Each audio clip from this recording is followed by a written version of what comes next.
How to watch someone's story anonymously on Instagram. 3 best ways to watch the Instagram story anonymously.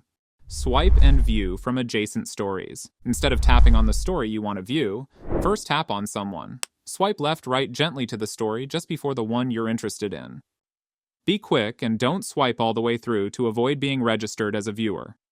Once you've seen what you wanted, swipe back to the right to return to the original story list. There you can see the story is not viewed. Switch off the internet temporarily or turn on airplane mode. Open the Instagram app.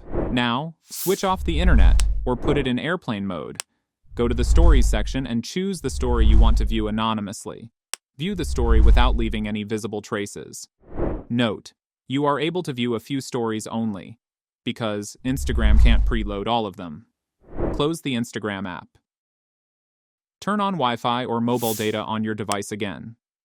Ghost Viewer IG Story Extension. If you are using the desktop version, this is specially for you. Open a new tab on Chrome browser. Search for Ghost Viewer IG Story Extension. Then, add your extension to your browser. After it is added, make sure it is enabled.